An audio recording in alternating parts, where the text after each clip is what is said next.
Well, good afternoon, and welcome to Flash Memory Summit. You know, I usually start off these and kind of tell a little anecdote, and I thought today maybe I'd do something a little bit different. Given how difficult events like this are to put on in the best of times and chaotic, today maybe even a little bit more chaotic, and if you're just new, they've had some events around here that have made today's show particularly exciting. And you know, we're all in the storage industry, and storage industry is about resiliency, recovering, and doing that really quickly without impacting the business. And I just wanted everybody to maybe just do a really quick applause for the Flash Memory Summit crews, the facilities people, because we had a little fire this morning, if you didn't know about it, and it's put everybody off their shoes, and they've done an amazing job. You can't even tell that it probably happened. And so just everybody clap for these guys. They worked really hard. All right, my name's Eric Endebrock, and I think you got all the details from the announcement. Wanted to talk really quickly about some trends and what we're seeing, and we call it kind of insights from systems to silicon, or silicon to systems in our case, all the way from the foundational elements of what we're doing and taking those insights and learnings and changing how the world operates. And it really comes down to a couple real key things. You heard Bloomberg, SAP, our customers that we work with every day, talking about some of the problems they're trying to solve. And in the next kind of 20, 25 minutes, we're gonna walk through some of those and what we're doing about it. But fundamentally, it all comes down to what we call these 3 V's. These are the V's of big data and of the modern workload, and it's volume. So everybody understands this one. We're creating data at an amazing pace. Something like 163 zettabytes by, I think it's 2025 is the plan. That's something like 25 zeros. So data is just inflowing at rates and being created quicker than we've ever seen. Mostly machine to machine, but that data is still coming in. And that brings you to the second one. It's not just that it's coming in, it's being created, it's how fast it's coming in. We heard the gentleman from Bloomberg talking about something like 100 billion impressions a day that he's got to feed his user base.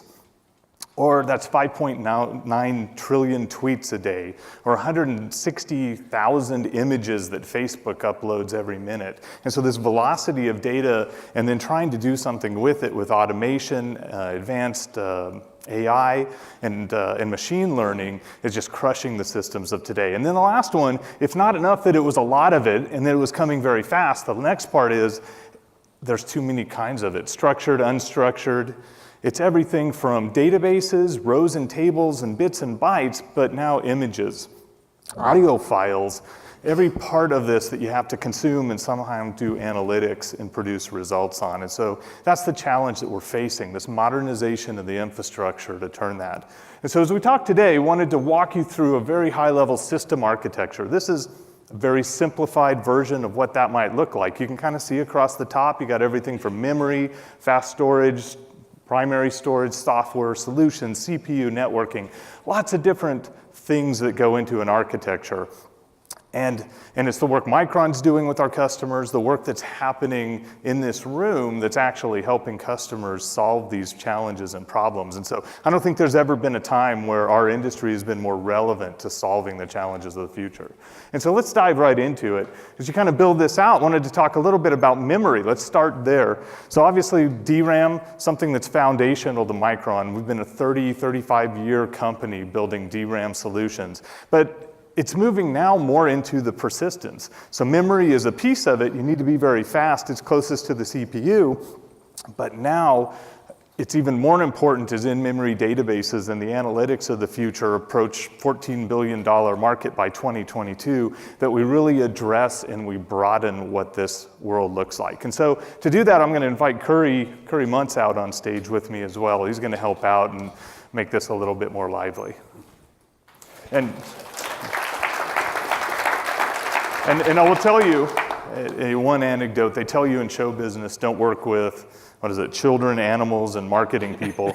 Well, I think Curry might have at least violated 2 of those in saying yes to this. So welcome, Curry. Thank you, Eric. Appreciate it.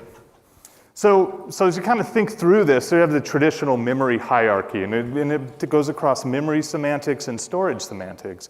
And so obviously at the very fastest end, very closest to the CPU, but giving you the most the most performance, you can see NVDIMMs and persistent memory. This is really important. NVDIMMs, combination of DRAM and NAND sitting on a memory bus, is an important part of an architecture. It's closest to the CPU, but it gives you the resiliency.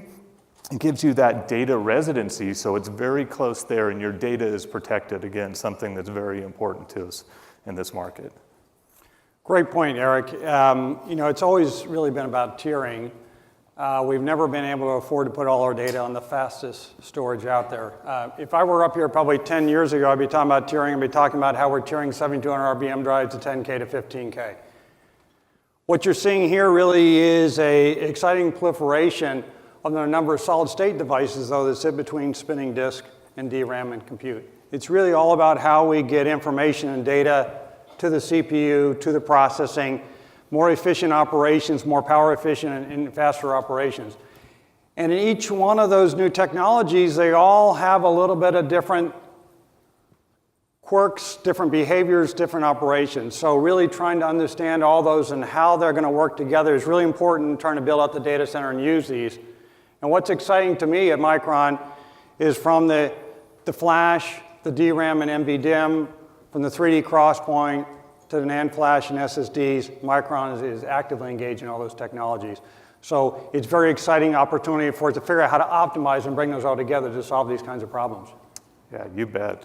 Thanks, Curry, for that. So as you kind of move down the hierarchy, then you kind of touch to fast storage. Fast storage is interesting. That used to mean SSDs. That's no longer the case, but we'll get to that in a moment. Now we see this blurring of fast storage sitting on the NVMe bus and moving over and connecting into the memory pieces. And this is very important. And it's really about creating the lowest latency, a solution that really ties together the memory and the storage in a way that can feed the largest and most demanding workloads. So a very interesting part. Let's kind of dive into that. And it gives me the great pleasure to announce our 9200 Nvme Ssd. This is actually a follow-on to a breakthrough product for Micron. And this is the first product that's using our 3D NAND flash in a high-performance Nvme Ssd. So very exciting for us. And it does a couple things for us. Allows us to really reach higher capacities. Capacity is becoming a really key attribute within an environment. And so once you move past traditional hard drives in storage and beyond what we've traditionally thought of as a cache layer within a system architecture, capacity starts playing a more important role in creating the dollars per gigabyte that return value across the environment. This is a very interesting one. So obviously very high performance. It's something like 4x the capacity. It's at least 30 to 40% faster across all the normal specs. So you think about read IOPS, write IOPS, and throughput. We've seen improvements on every one of those across the board for our 9200. And while you might look at it and say, well, 11 terabytes is kind of maybe not that big compared to what some of what we've seen. As a high-performance SSD, we're really targeting our mainstream user base. We're focused on relevant specs, relevant speeds, and delivering the best experience with what our customers are demanding and what they're looking for in a drive that's close to the CPU with extremely robust performance. And of course, spec sheets is all just spec sheets. What it really matters is once you stick it into a system and what does it do. And we ran this drive in an OLTP workload and against a popular database, and we found that it was 45% faster than its nearest competitor, almost 2 times the capacity of what they're selling. So the results are there in a mixed write and read workload. But even IOPS and those kind of performance, those are just one element of it. It's really about the latency. And I'm going to let Curry talk a little bit about those impressive results. Well, flash brings us a lot of speed, but speed without control is not useful. It doesn't matter how big the engine in your car is when you got to go around that hairpin turn. It has to do with how you can control. You heard in the opening video about customers talking about latencies, about consistencies, about service levels agreements.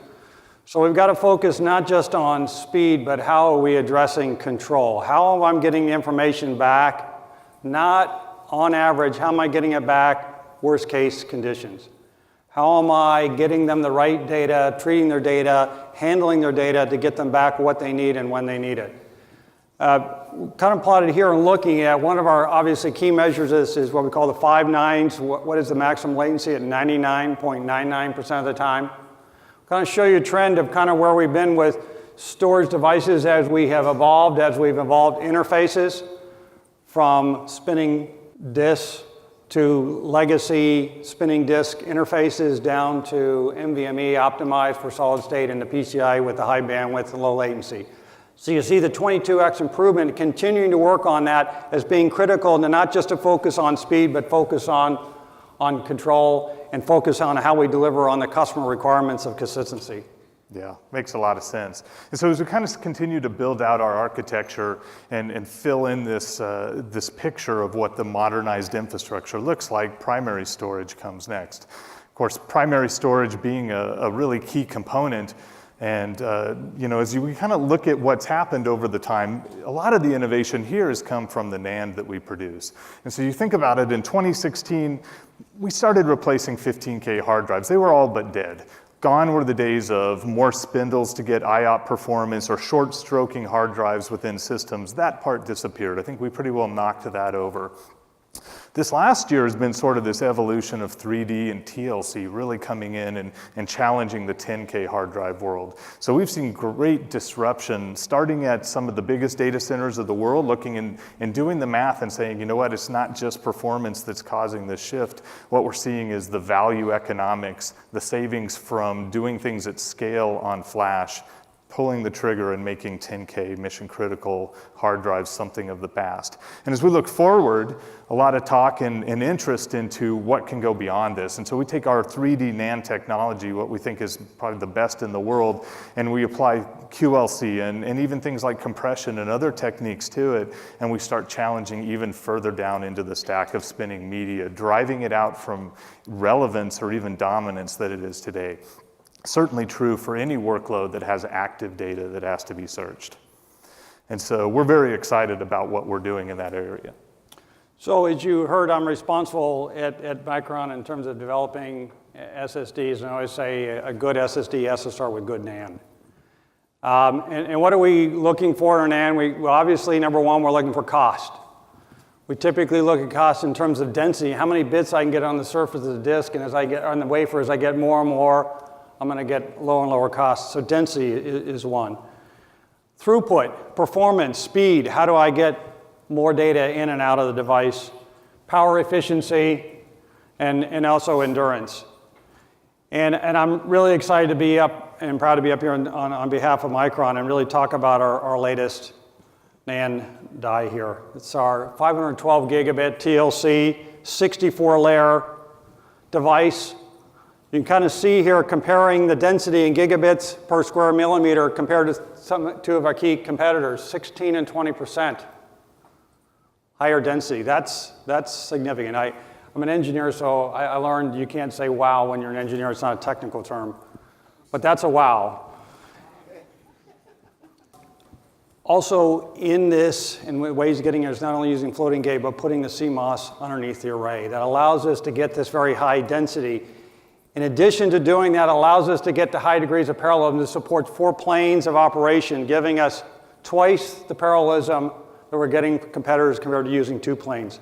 So this is very exciting technology for us. What we really believe is leadership and ability to go design our SSDs for cost, performance, and power efficiency. And this is TLC, and we anticipate bringing these same innovations to our QLC devices to enable even larger capacity SSDs to really go, as Eric talked about, and start to really challenge spinning media in terms of primary storage in the data center. Yeah, absolutely. And so that kind of takes us to the next place. So you can build great media, and that's something we've done for decades now.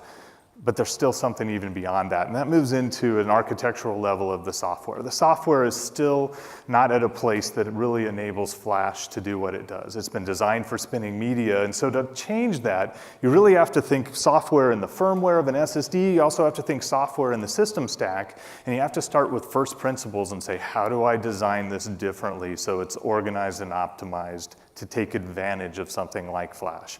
And that's a key part of what we're also thinking about. Yeah, and so, I talked about NAND, and good NAND or great NAND is important to make a good drive.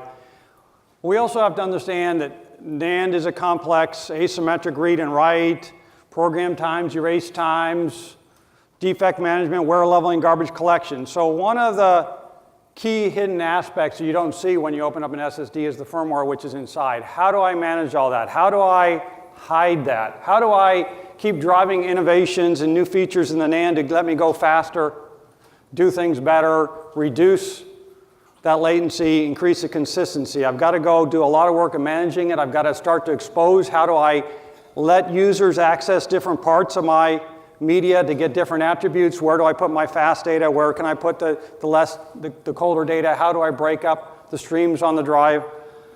So there's a lot of key innovations and a lot of key differentiation coming in terms of the firmware that's also inside. And I see three key focus areas there. One is the innovation in just firmware algorithms. How am I managing that to get the raw quality of service on my device? The second piece is how am I tying that together with a NAND? What are the features I want on the NAND to give me better capability? Because I'm designing SSDs, I can go now talk to the NAND folks and influence that. How am I bringing that into the firmware? How am I bringing it in the design? So how do I bring that integrated vertical integration of those devices together? And last, we need to look at an SSD and performance not at a device level. We have to look at it at an application level. We have to not just say, how fast is my SSD? We have to say, how fast is my system to execute what it wants? We've got to go back to the people who pay us our money, which is those end users. We've got to think about how we're tying those together. How do I reach back up into the application, into the storage stack? How do I make available things like stream directives and other capabilities so that I can optimize? How do I give the level of consistency back? How do I go into the standards bodies, the participation, the openness, and the APIs to enable it to build the whole system from the drive all the way up to the system so I get the optimal solution for the end user rather than talking about what my drive does compared to your drive? Yeah, absolutely. And part of it is, and I mentioned this just briefly, but the reality is it's addressing not just that firmware, but the higher up, everything Curry just kind of mentioned. It's built for spinning media that we have to address. We have to change what traditional storage software looks like. And what's happened, of course, is for the order of, to make it compatible with a fixed slot, what we've had to do is layer on these inefficiencies. And I think you guys all know this, and we've talked about it a little bit today, but it contributes to a huge amount of write amplification within the system. What we see is companies, actually not companies, an application writing one, byte of data turns into hundreds, even thousands of bytes of data at an SSD. And that's what we've got to wring out of the system to really take advantage of this. And it doesn't just stop there, but it really tears us away from realizing the benefits of flash. And so we've been doing a lot of work with customers and doing this in our R&D labs. And so you kind of think about what if this was optimized for flash? And there's a lot of different ways to do this, and we're going to talk to you about a few of them, but there's orders of magnitude improvement in performance if you can tear out these inefficiencies. There's latencies and improved quality of service that can be achieved taking what would be just the NAND that we have today and making orders of magnitude improvements. It's higher endurance, so taking lower endurance products and being able to turn them into higher wear and drive writes per day kind of technology. And all of this means better OpEx and savings for our customers and really moves this industry forward because we can't address the problem sitting and doing nothing in the software stack that's over and above what we're doing. And so let's explain a little bit more and have Curry kind of walk through what we found and what we're seeing. Yeah, so I'll share a little bit of information and results that we've been looking at in our R&D labs, really going back, as I talked before, about how do we tie this all the way back to the end user, not talking about what the latency of the drive is, what's the latency of the application, what are we doing to perform. So we set up a server with a 2-socket, 4 cores per socket server, 4 SSDs in it, and set up a standard KVS with RocksDB database, roughly 50-50 reads and writes. Started to look at and measure and instrument what was going on and how that application was actually talking down the drive. Now, one of the common things we talk about in SSD is write amplification. Typically, we talk at the drive level. How many writes went into the host interface to the drive versus how many go out to the NAND? And we know with wear leveling, garbage collection, other things, those numbers typically can be greater than 3 times. When we took a look at it, though, with the RocksDB database here, and how many writes the application, the database was doing to the drive versus how many were going out to the NAND, we saw was 25. 25. For every write the application was doing, we're doing 25 writes to the NAND in the back end.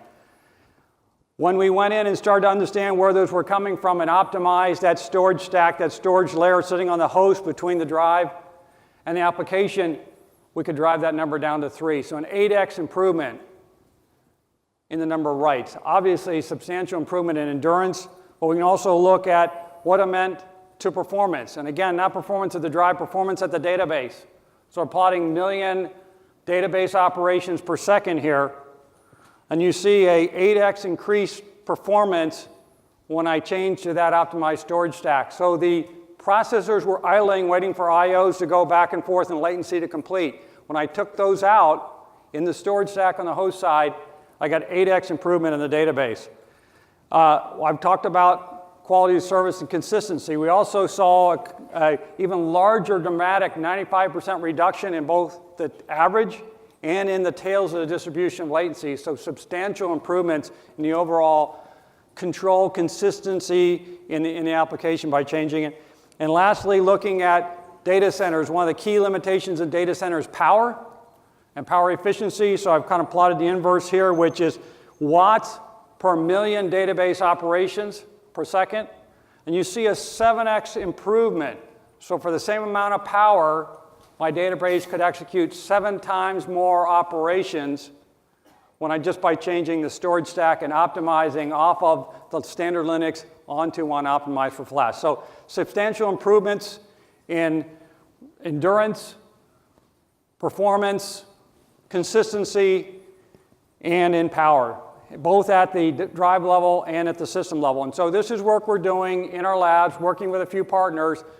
We're also now looking how we have more ideas to go optimize this, bring this closer to the drive, do more things in the firmware. So we think this is a very, very fruitful area as we go forward. You know, Curry, I'm going to save you the pain being an engineer, and I'm going to say wow for you. That's a big deal. And so we're making huge strides with this. Thanks. And so as we kind of complete out the top part of this picture, you can see there's innovations that Micron's working on with our close partners, with our customers across the board through the memories, NVDIMMs, fast storage, primary storage with our great 3D NAND, and even into the software stack. But there's a synergy element to this as well. If you don't put it together, you really don't have a recipe. Sitting alone like that, we have an architectural recipe, but we don't have the finished product. And that's where the platform comes into it and work that we've been doing. Oh. Went a little bit too quick there. Hold on. Sorry about that. So the key piece to that is we're taking a lot of these technologies, especially NVMe over NVMe, and we're making them much quicker. And that's where NVMe over Fabric comes in. So one of the challenges that you have is without a platform or looking at any one individual platform, you capture a lot of value, but you start creating islands. And it's those islands that don't work for you. One of our customers came to us and said, look, I found speed. I know how to go fast with my solutions and your solutions. Thank you, Micron. What I don't know how to do is break through that. I can only use 50% of it because every one of them stranded in an individual server. So I'm moving to a scale-out architecture. How do I break through that? And that's the connection piece that we're working on and have announced with our solid scale architecture earlier this year. And so I thought I'd show you just a little quick video on NVMe over Fabric, and then we'll talk a little bit more.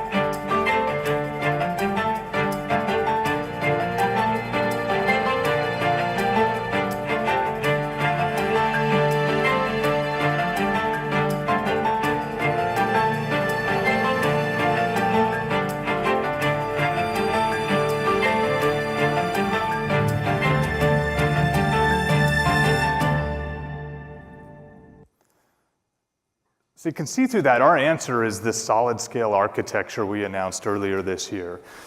There's a couple really key important pieces to this. It's not just fast, it's not just low latency, it's not just agile infrastructure, it's all of those combined. And so our design criteria was to create a system that could scale. It could both be a scale-up system, a very traditional storage platform, or it could be a scale-out architecture. It could use open products and technologies and solutions so that it didn't lock customers in, but it enabled them to address these challenges that we talked about. It took NVMe over Fabric, but it embedded it in with the memory, the emerging memories, non-volatile memories, every part of the technology set, including the software that we've been talking about, and put it together into a package. So today, you can kind of look under the hood, and you can see that we can do 5 million IOPS per U.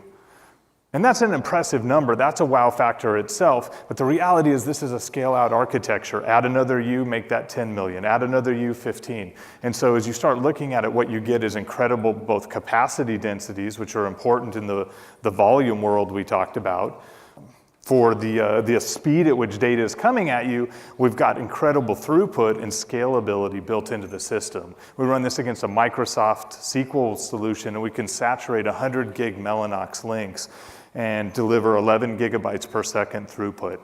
Something that is unheard of in the database world and changes the game when you're thinking machine-to-machine learning in large data sets.